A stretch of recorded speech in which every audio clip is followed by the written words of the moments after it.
ସୁବର୍ଣ୍ଣପୁର ଗ୍ରାମରେ ସୁଇଟି ଆଉ ଗୁଡୁ ନାମରେ ଦୁଇ ଭାଇ ଭଉଣୀ ରହୁଥିଲେ।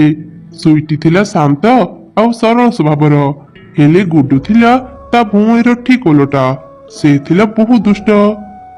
ସେ ସବୁ ସମୟରେ ନିରୀହ ଚଢ଼େଇମାନଙ୍କୁ ହଇରାଣ କରୁଥିଲା, ବେଳେ ବେଳେ ତାଙ୍କୁ ମାରି ବି ଦଉଥିଲା। ମା ବାପା ଭଉଣୀ ତାକୁ ସବୁବେଳେ ଏମିତି ନ କରିବା ପାଇଁ ବୁଝାଉଥିଲେ, ହେଲେ ଗୁଡୁ ବୁଝୁନଥିଲା ଆଉ ସବୁବେଳେ ଦୁଷ୍ଟାମି କରୁଥିଲା। ଗୁଡୁ, ଏ ଗୁଡୁ, କୁଆଡେ ଗଲୁ? ସନ୍ଧ୍ୟା ହେଇଗଲାଣି। ମୁଁ ଯଦି ଗୁଡୁକୁ ନ ନେଇ ଏକା ଘରକୁ ଫେରିବି, ମା ରାଗିବ। ଆଜି ତତେ ଧରିଛି ଚଢେଇ ଛୁଆ, ଏବେ ତତେ ଘରକୁ ନେବି ଆଉ ରାନ୍ଧିକି ଖାଇବି।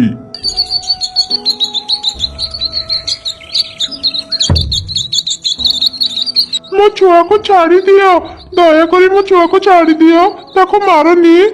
ଏ ଚଢେଇ, କଣ କିଚିରି ମିଚିରି କରୁଛୁ? ମୁଁ ତ କଥା କିଛି ବି ବୁଝିପାରୁନି। ହଁ, ବୁଝିବି ବା କେମିତି? ତୁ ତ ଗୋଟେ ଚଢେଇ। ମା ଚଢ଼େଇଟି କାନ୍ଦି କାନ୍ଦି ଗୁଡୁକୁ ତା ଛୁଆ ମାଗୁଥିଲା, ହେଲେ ଗୁଡୁ ମନରେ ଟିକେ ବି ଦୟା ନଥିଲା। ଗୁଡୁ, ତୁଇ କଣ କରୁଛୁ? ଚଢ଼େଇ ଛୁଆକୁ ଏତେ କଷ୍ଟ କାହିଁକି ଦେଉଛୁ? ଛାଡ଼ିଦେ ତାକୁ। ତୁ ଏ କଣ କହୁଛୁ ଦିଦି? ଏ ଛୁଆକୁ ଖାଇଲେ ନା ଭାରି ମଜା ହବ। ମୁଁ ଥରେ କହିଲି ନା, ଛାଡ ସେ ଛୁଆକୁ। ଦେ ମତେ ସେ ଚଢ଼େଇ ଛୁଆକୁ ଦେ। ଏମିତି କହି ସୁଇଟି ଗୁଡୁ ପାଖରୁ ସେ ଚଢ଼େଇ ଛୁଆକୁ ନେଇ ତା ବସାରେ ରଖିଦେଲା। ବହୁତ ବହୁତ ଧନ୍ୟବାଦ ଛୋଟ ଝିଅ, ଆଜି ତୋ ପାଇଁ ମୋ ଛୁଆର ଜୀବନ ବଞ୍ଚିଗଲା। ଆରେ, ମୁଁ ତ ତମ କଥା ବୁଝିପାରୁଛି, ହେଲେ କେମିତି ସମ୍ଭବ? ତୋ ମନ ବହୁତ ଭଲ, ସେଥିପାଇଁ ତ ମୋ କଥା ବୁଝିପାରୁଛୁ। ମୁଁ ତୋର ଏ ଉପକାର କେବେ ବି ଭୁଲିବିନି। ମୁଁ ତତେ ଆଶୀର୍ବାଦ ଦେଉଛି, ତୋର କେବେ କିଛି କ୍ଷତି ହେବନି। ତୁ ବହୁତ ଭଲରେ ରହିବୁ ଝିଅ। ତୁମେ ବି ତୁମ ଛୁଆ ସାଙ୍ଗରେ ଭଲରେ ରୁହ। ଏବେ ମୁଁ ଘରକୁ ଯାଉଛି। ତାପରେ ସୁଇଟି ଗୁଡୁକୁ ଟାଣି ଟାଣି ଘରକୁ ନେଇଗଲା। ଆରେ ସୁଇଟି, ତୁ ଗୁଡୁକୁ ଏମିତି ଟାଣି ଟାଣି ଆଣିଲୁ ଯେ? ସେ କଣ ଆଜି ବି କୋଉ ଚଢ଼େଇକୁ ହଇରାଣ କରୁଥିଲା? ସମସ୍ତେ କେବଳ ମତେ ହିଁ ଖରାପ କୁହ, ଦିଦିକୁ ତ କେହି କିଛି କହିବନି। ସେ ସବୁବେଳେ ମତେ ଶାସନ କରୁଛି। ଗୁଡୁ, ମୁଁ ତୋର ବଡ ଭଉଣୀ, ତୁ ସବୁବେଳେ ଭୁଲ କରୁ ବୋଲି ମୁଁ ତତେ ରାଗେ। ଆଜି ପରଠୁ ମତେ ଆଉ ରାଗିବୁନି, ବୁଝିଲୁ? ମୁଁ ବି ବଡ ହେଲିଣି। ଗୁଡୁ, ବଡ ଭଉଣୀ ସହ ଏମିତି କାହିଁକି କଥା ହେଉଛୁ? ଯାଅ, ତମେ ଦୁଇ ଜଣ ହାତ ମୁହଁ ଧୋଇ ହୁଅ, ମୁଁ ଖାଇବା ବାଢୁଛି। ସମସ୍ତେ ମତେ ହିଁ ରାଗ, ଭୁଲ ତ କେବଳ ମୁଁ ହିଁ କରେ। ଏମିତି ରାଗି ଗୁଡୁ ଘର ଭିତରକୁ ଚାଲିଗଲା। ପରଦିନ ସକାଳେ ଗୁଡୁ ଆଉ ସୁଇଟି ସ୍କୁଲକୁ ବାହାରିଲେ। ସେମାନେ ଗୋଟିଏ ସ୍କୁଲରେ ପଢୁଥିଲେ। ରାସ୍ତାରେ ଯାଉ ଯାଉ ହଠାତ୍ ଗୁଡୁ ଆଉ ଏକ ରାସ୍ତାରେ ଗଲା। ଆରେ ଗୁଡୁ, ତୁ ସେ ରାସ୍ତାରେ କାହିଁକି ଯାଉଛୁ? ଆମେ ତ ପ୍ରତିଦିନ ଏଇ ରାସ୍ତାରେ ସ୍କୁଲକୁ ଯାଆନ୍ତି। ସେ ରାସ୍ତାରେ ଗଲେ ଗୋଟେ ଜଙ୍ଗଲ ପଡିବ, ତୋର କିଛି କ୍ଷତି ହେଇପାରେ। ତୁ ସେ ରାସ୍ତାରେ ଯାନି।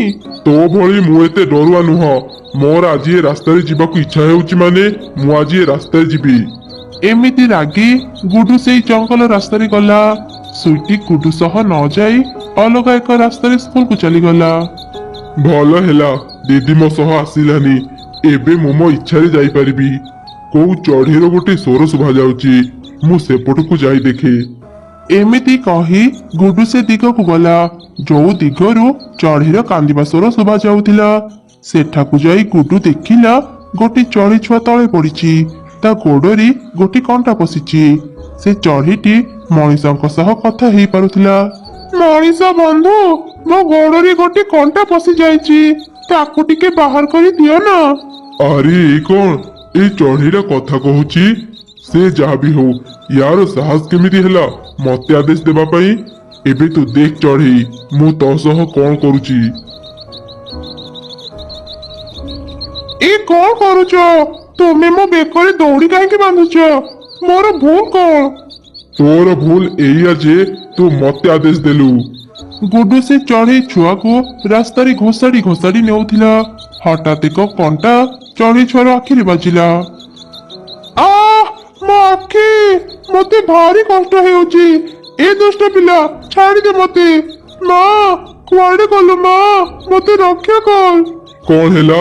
ତୁ ମତେ ଗାଳି ଦଉଛୁ? ଏବେ ଦେଖ ମୁଁ ତୋ ଅବସ୍ଥା ଆହୁରି ଖରାପ କରୁଛି। ଏମିତି କହି ଗୁଡୁ ଚଢ଼େଇ ଛୁଆର ଆର ଆଖିକୁ ବି ତା ଆଙ୍ଗୁଳିରେ ଆଘାତ କଲା। ଯନ୍ତ୍ରଣାରେ ଚଢ଼େଇ ଛୁଆଟି ଛଟପଟ ହେଲା। ଠିକ ସେଇ ସମୟରେ ତା ମା ସେଠି ପହଞ୍ଚିଗଲା। ଏ କଣ ଧନ, ତୋର ଏଇ ଖରାପ ଅବସ୍ଥା କିଏ କଲା? ତୋ ଆଖିରୁ ତ ରକ୍ତ ଝରୁଛି।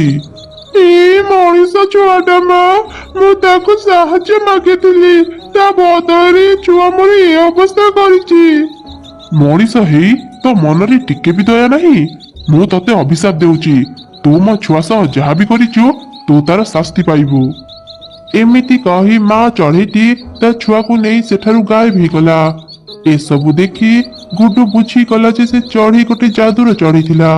ସେ ଭୟରେ ଦୌଡ଼ିବା ଆରମ୍ଭ କଲା। ହଠାତ୍ ତା ସାମ୍ନାକୁ ଏକ ବିଷାକ୍ତ ସାପ ଚାଲି ଆସିଲା। ସାପକୁ ଦେଖି ଗୁଡୁ ଭୟରେ ବେହୋସ ହେଇ ତଳେ ପଡ଼ିଗଲା। ସନ୍ଧ୍ୟା ହେଲା ପରେ ସୁଇଟି ସ୍କୁଲରୁ ଘରକୁ ଫେରିଲା। ମା ଜାଣିଛ, ଆଜି ଗୁଡୁ ସ୍କୁଲକୁ ଯାଇନି। କଣ ହେଲା? ସେ ତ ଘରେ ବି ନାହିଁ, ତାହେଲେ ସେ କୁଆଡେ ଗଲା? ବ୍ୟସ୍ତ ହୁଅନି ମା, ଆସ ମୋ ସାଙ୍ଗରେ ତାକୁ ଖୋଜିବା।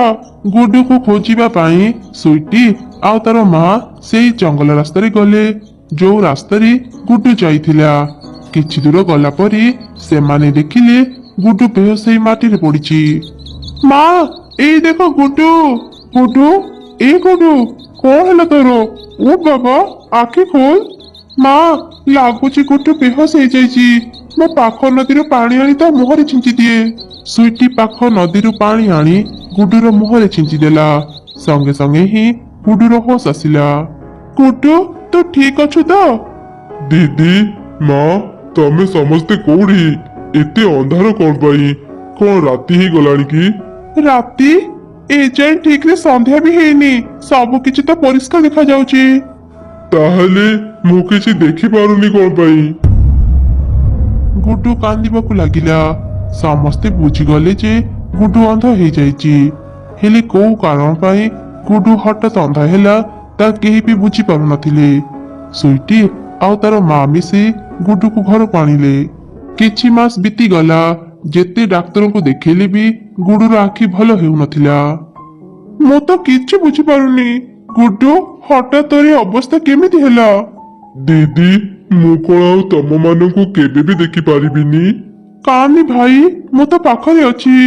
ଆଚ୍ଛା କହିଲୁ, ସେଦିନ ସେ ଜଙ୍ଗଲରେ ତୋ ସହ କଣ ହେଇଥିଲା? ଗୁଡୁ ସୁଇଟିକୁ ସେଦିନର ସବୁ ଘଟଣା କହିଲା। ସବୁ ଶୁଣି ସୁଇଟି ବୁଝିଗଲା ଯେ ସେ ଯାଦୁର ଚଢ଼େଇ ଦେଇଥିବା ଅଭିଶାପ ଯୋଗୁଁ ଗୁଡୁର ଏପରି ଅବସ୍ଥା ହେଇଛି। ଗୁଡୁ, ମୁଁ ତତେ ବାରମ୍ବାର କହିଥିଲି ନା, ନିରୀହ ଚଢ଼େଇମାନଙ୍କୁ ହଇରାଣ କରିବୁନି, ତାଙ୍କୁ କଷ୍ଟ ଦେବୁନି। ଦେଖିଲୁ ତ ତୋର ଆଜି କଣ ଅବସ୍ଥା ହେଲା? ମୁଁ ମୋ ଭୁଲ ବୁଝୁଛି ଦିଦି, କିଛି ଗୋଟେ କର ନା। ମୁଁ ସାରା ଜୀବନ ଏମିତି ଅନ୍ଧ ହେଇ ରହିବାକୁ ଚାହୁଁନି। ମୁଁ ତତେ କଥା ଦେଉଛି, ଆଉ କେବେ ବି କୌଣସି ଚଢ଼େଇକୁ କଷ୍ଟ ଦେବିନି। ତୁ ଯାହା ବି କହୁଛୁ ସତ କହୁଛୁ ତ? ହଁ ଦିଦି, ମୁଁ ସତ କହୁଛି। ତେବେ ଠିକ ଅଛି, ମୁଁ ଯାଉଛି ସେ ଯାଦୁର ଚଢ଼େଇ ପାଖକୁ। ଏବେ କେବଳ ସେ ହିଁ ତ ଆଖି ଭଲ କରିପାରିବ। ଏମିତି କହି ସୁଇଟି ସେ ଜଙ୍ଗଲ ସାରା ଯାଦୁର ଚଢ଼େଇକୁ ଖୋଜିଲା।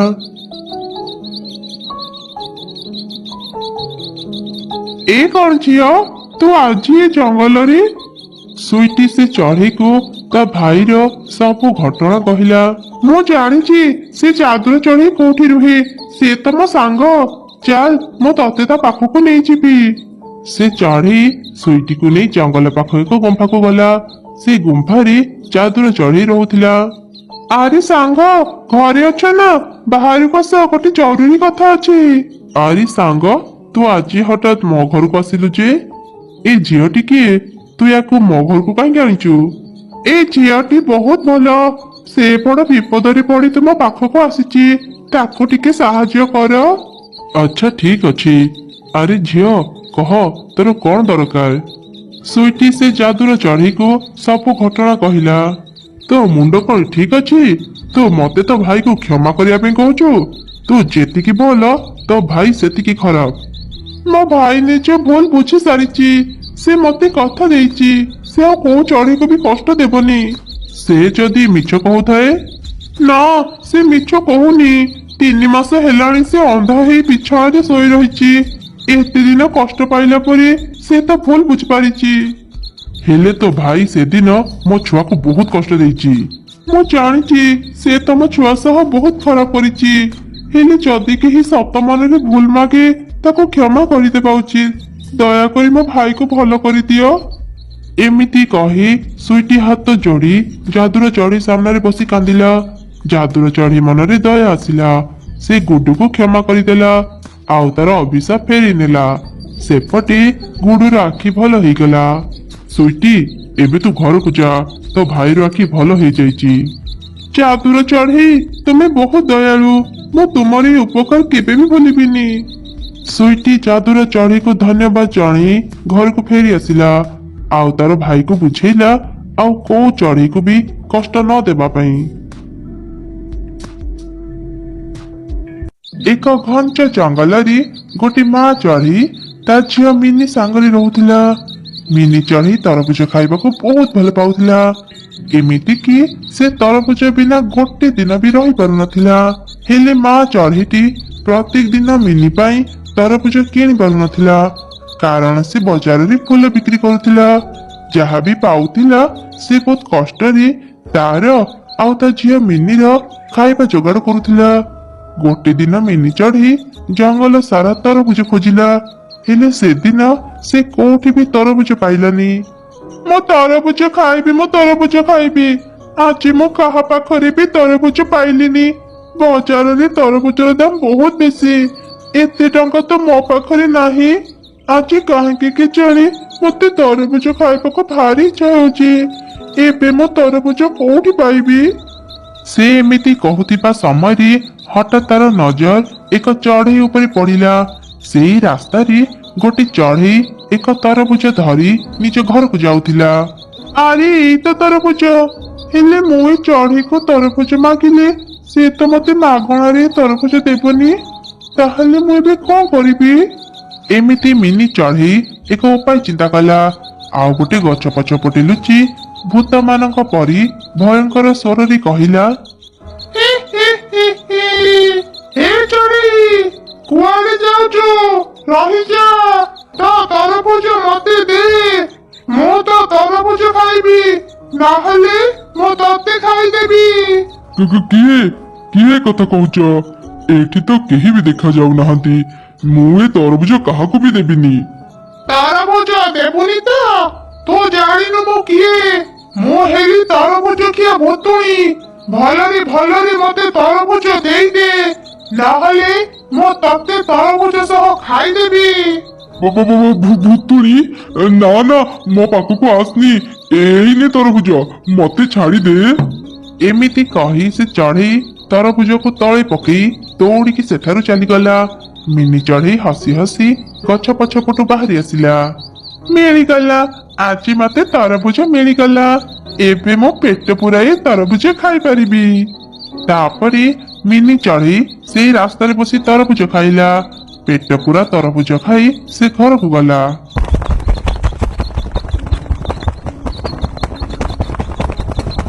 ମିନି, ଏ ମିନି, କୁଆଡେ ଗଲୁ? ଶୀଘ୍ର ଆସେ, ମୁଁ ତୋ ପାଇଁ ଖାଇବା ବାଢି ଦେଇଛି। ତୁ ଶୀଘ୍ର ଖାଇନେ, ମୁଁ କାମକୁ ଯାଉଛି। ଏ କଣ ମା, ଆଜି ବି ସେଇ ଏକା ଖାଇବା? ମୁଁ ଏ ଖାଇବା ଖାଇବିନି। ମତେ ତରଭୁଜ ଦିଅ, ମୁଁ ତରଭୁଜ ଖାଇବି। ହଁ, ଟଙ୍କା ତ ଗଛରେ ଫଳୁଛି ନା। ମୁଁ ତୋ ପାଇଁ ସବୁଦିନ ତରଭୁଜ କିଣିବି। ମତେ ବିରକ୍ତ କରନି, ଯାହା କରିଛି ଖାଇନେ। ମତେ ତରଭୁଜ ଦେବନି ତ? ନଦିଅ, ମୁଁ ଯେମିତି ବି ହଉ ଆଜି ତରଭୁଜ ଖାଇବି। ଏଇ ଯାଉଛୁ କୁଆଡେ? ରହ ରହ କହୁଛି। ଏ ଝିଅକୁ ମୁଁ ଆଉ ପାରିବିନି। ଏମିତି ରାଗି ମା ଚଢ଼େଇ ଘର ଭିତରକୁ ଚାଲିଗଲା। ସେପଟେ ମିନି ଚଢ଼େଇ ତରଭୁଜ ଖୋଜୁ ଖୋଜୁ ଦେଖିଲା ତାଙ୍କ ଜଙ୍ଗଲର ଗୋଟେ ଚଢ଼େଇ ଝୁଡିରେ କିଛି ତରଭୁଜ ନେଇ ବଜାର ରାସ୍ତାରେ ଯାଉଛି। ଏଇ ତ ଲାଲ ଲାଲ ବଡ ତରଭୁଜ। ଲାଗୁଛି ଏ ଚଢ଼େଇ ବଜାରକୁ ତରଭୁଜ ବିକିବା ପାଇଁ ଯାଉଛି। ସେ ଯାହା ବି ହେଇଯାଉ, ଆଜି ମୁଁ ୟାର ସବୁ ତରଭୁଜ ଖାଇବି। ମୁଁ ଯାଏ ତା ପାଖକୁ।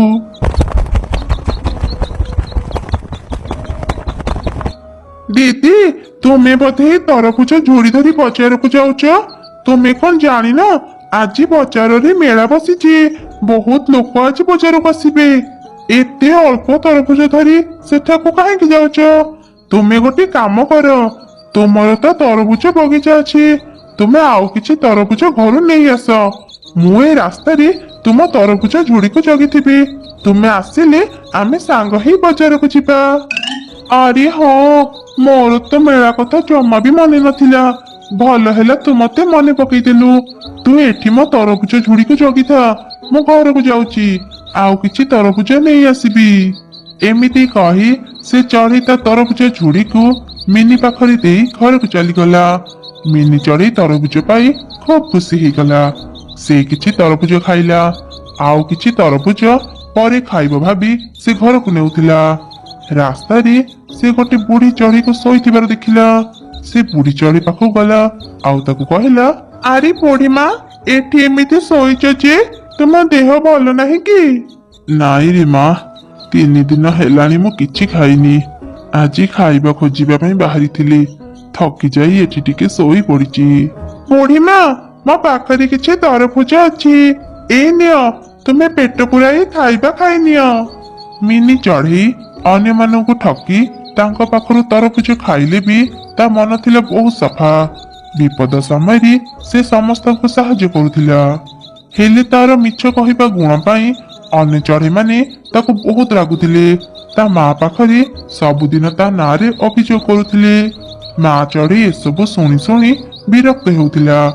ରାଗରେ ସେ ତା ଝିଅ ମିନିକୁ ବହୁତ ପିଟୁଥିଲା। ତଥାପି ମିନି ଚଢେଇ ସୁଧୁରୁ ନଥିଲା। ଦିନେ ସେ ମିଟୁର ତରଭୁଜ ବଗିଚା ରାସ୍ତାରେ ଯାଉଥିଲା। ମିଟୁ ବଗିଚାର ତରଭୁଜ ଦେଖି ସେ ତା ବଗିଚା ଭିତରକୁ ଗଲା। ଲୋଭ ସମ୍ଭାଳି ନ ପାରି ସେ ଗୋଟେ ତରଭୁଜ ତୋଳି ଖାଇଲା। ଠିକ ସେହି ସମୟରେ ମିଟୁ ସେଠି ପହଞ୍ଚିଗଲା। ଏ କଣ, ଏ ତରଭୁଜ ଖିଆ ମିନି ଆଜି ମୋ ବଗିଚାରୁ ତରଭୁଜ ଚୋରି କରି ଖାଉଛି? ଏ ଝିଅ, ତତେ ଟିକେ ଲାଜ ଲାଗୁନି? ଏତେ ବଡ ହେଲୁଣି, ଅନ୍ୟମାନଙ୍କ ପାଖରୁ ତରଭୁଜ ଚୋରି କରି ଖାଉଛୁ? ଚୋରଣୀ କୋଉଠିକାର? ଏ ମିଟୁ ଅଙ୍କଲ, ମତେ ଚୋରଣୀ କାହିଁକି କହୁଛ? ଏଠି ତ ଏତେ ତରଭୁଜ ଅଛି, ମୁଁ ଗୋଟେ ଖାଇଲେ ତମର କଣ ତରଭୁଜ ସରିଯିବ? ଚୋରି କରୁଛୁ ଆଉ ବଡ ବଡ କଥା କହୁଛୁ? ମତେ ନ ପଚାରି ମୋ ବଗିଚାରୁ ତରଭୁଜ ଖାଉଛୁ? ତତେ ଆହୁରି କହିବି, ତୁ ଗୋଟେ ଚୋରଣୀ। ବହୁତ ହେଇଗଲା, ମତେ ଚୋରଣୀ କହିବ ନା? ରୁହ, ଏବେ ଦେଖ ମୁଁ ତମ ସହ କଣ କରୁଛି। ଏମିତି କହି ମିନି ଚଢେଇ ମିଟୁର ପାଟି ଭିତରେ ବହୁତ ଗୁଡିଏ ତରଭୁଜ ଖଣ୍ଡ ଭର୍ତ୍ତି କରିଦେଲା। ଆଉ କହିବ ମତେ ଚୋରଣୀ ନା? ଏବେ ପାଅ ମଜା। ତାପରେ ମିନି ଚଢେଇ ଦୌଡ଼ିକି ସେଠାରୁ ଚାଲିଗଲା। ମିଟୁ ତା ମା ପାଖକୁ ଗଲା ଆଉ ତାକୁ ସବୁ ଘଟଣା କହିଲା। ଝିଅକୁ ତରଭୁଜ କିଣି ଦେଇ ପାରୁନ ବୋଲି ତାକୁ ଚୋରି କରିବା ଶିଖେଇଛ? ସେ ଆଜି ମୋ ଜମିରୁ ତରଭୁଜ ଚୋରି କରି ଖାଇଛି। ତା ପାଇଁ ଆମର କେତେ କ୍ଷତି ହଉଛି। ଝିଅକୁ ଯଦି ସମ୍ଭାଳି ପାରୁନ, ତାକୁ ଘରେ ବନ୍ଦୀ କରି ରଖ। ଏ କଣ କହୁଛନ୍ତି? ମୁଁ କାହିଁକି ତାକୁ ଚୋରି କରିବାକୁ କହିବି? ଆଜି ଆସୁ ସିଏ, ପିଟି ପିଟି ତା ଗୋଡ ଭାଙ୍ଗିଦେବି। ଯାହା କରୁଛ କର, ହେଲେ ଆଉ ଦିନେ ଯଦି ତୁମ ଝିଅକୁ ମୋ ବଗିଚାର ଆଖପାଖରେ ଦେଖିବି, ତମ ମା ଝିଅକୁ ଏ ଜଙ୍ଗଲରୁ ବାହାର କରିଦେବି। ଏମିତି କହି ମିଟୁ ଚାଲିଗଲା। ମା ଚଢେଇ ଗୋଟେ ଲାଠି ଧରି ତା ଝିଅକୁ ଅପେକ୍ଷା କଲା। ଯେମିତି ମିନି ଘରକୁ ଫେରିଲା, ତା ମା ତାକୁ ବହୁତ ପିଟିଲା। ବଦମାସ ଝିଅ, କେତେ ଥର ତତେ କହିବି କାହାକୁ ବି ଠକି ତା ଜିନିଷ ନେବୁନି। ଆଜି ତୁ ମିଟୁ ଜମିରୁ ତରଭୁଜ ଚୋରି କରି ଖାଇଛୁ। ତୁ ଏବେ ଚୋରି କରିବା ବି ଶିଖିଗଲୁଣି। ତୋ ପାଇଁ ଆଜି ସେ ମିଟୁ ମୋର କେତେ ଅପମାନ କଲା। କେବେ ବୁଝିବୁ ତୁ ଏ କଥା? ଏସବୁ କହି କହି ତା ମା ତାକୁ ବହୁତ ପିଟୁଥିଲା। ମାଠୁ ମାଡ ଖାଇଲା ପରେ ମନ ଦୁଃଖରେ ମିନି ଚଢେଇ ଏକ ଗଛ ମୂଳେ ଯାଇ ବସି ସେଠି ବହୁତ କାନ୍ଦିଲା। ସେହି ସମୟରେ ସେ ବୁଢୀ ଚଢେଇ ତା ପାଖକୁ ଆସିଲା ଆଉ ତାକୁ କହିଲା, ଆରେ ଝିଅ, ତୁ ଏଠି ବସି କାନ୍ଦୁଛୁ କଣ ପାଇଁ? କିଏ ତତେ ମାରିଛି କି? ମିନି ଚଢେଇ କାନ୍ଦି କାନ୍ଦି ବୁଢୀ ଚଢେଇକୁ ସବୁ କଥା କହିଲା। ମୁଁ ତତେ ଜାଣିଛି ରେ ଝିଅ, ତୋ ମନ ବହୁତ ସଫା। ହେଲେ ଟଙ୍କା ଅଭାବରୁ ତୁ ତରଭୁଜ କିଣି ଖାଇପାରୁନୁ।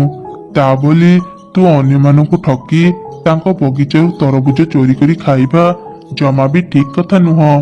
ସେମିତି ଯଦି ତୁ କରିବୁ, ପ୍ରତ୍ୟେକ ଦିନ ଅନ୍ୟମାନଙ୍କ ପାଖରୁ ଗାଳି ଶୁଣିବୁ, ତୋ ମା ପାଖରୁ ମାଡ ବି ଖାଇବୁ। ଏଇ ନେ ଝିଅ, ଏ ତରଭୁଜ ମଞ୍ଜିକୁ ନେ। ଏଇଟା ଗୋଟେ ଯାଦୁର ତରଭୁଜ ମଞ୍ଜି। ତୁ ଆଜି ହିଁ ତୋ ଘର ବାହାରେ ମଞ୍ଜିକୁ ପୋତିଦେବୁ। ସଙ୍ଗେ ସଙ୍ଗେ ହିଁ ତୁ ଅନେକ ତରଭୁଜ ପାଇବୁ। ହେଲେ ଗୋଟେ କଥା ମନେ ରଖ, ତୁ ଆଉ ଦିନେ ବି କାହାକୁ ମିଛ କହିବୁନି। କାହା ପାଖରୁ ଚୋରି କରି ତରଭୁଜ ଖାଇବୁନି। ଠିକ ଅଛି ବୁଢୀ ମା, ମୁଁ ତମକୁ କଥା ଦେଉଛି ମୁଁ ଆଉ କେବେ ବି ମିଛ କହିବିନି କାହା ବଗିଚାରୁ ତରଭୁଜ ଚୋରି କରି ଖାଇବିନି। ସୁନା ଝିଅ ଏବେ ଏ ମଞ୍ଜି ନେଇ ଘରକୁ ଯା। ତାପରେ ମିନି ଚଢେଇ ସେ ତରଭୁଜ ମଞ୍ଜିକୁ ଧରି ଘରକୁ ଫେରିଲା।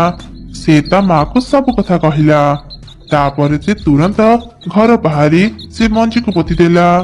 ସଙ୍ଗେ ସଙ୍ଗେ ହିଁ ସେଠି ଗୋଟେ ବଡ ତରଭୁଜ ବାହାରିଲା। ସେ ତରଭୁଜ ଭିତରୁ ଅନେକ ଅନେକ ତରଭୁଜ ବାହାରିଲା। ଏସବୁ ଦେଖି ମା ଚଢେଇ ଆଉ ତାର ଝିଅ ମିନି ଖୁବ ଖୁସି ହେଇଗଲେ। ମିନି ଚଢେଇ ପେଟ ପୁରା ତରଭୁଜ ଖାଇଲା। ମା ଚଢେଇଟି କିଛି ତରଭୁଜ ବିକିବା ପାଇଁ ବଜାରକୁ ନେଇଗଲା। ଏମିତି ତାଙ୍କର ସବୁ ଅଭାବ ଦୂର ହେଇଗଲା ଆଉ ସେମାନେ ଖୁସିରେ ରହିଲେ।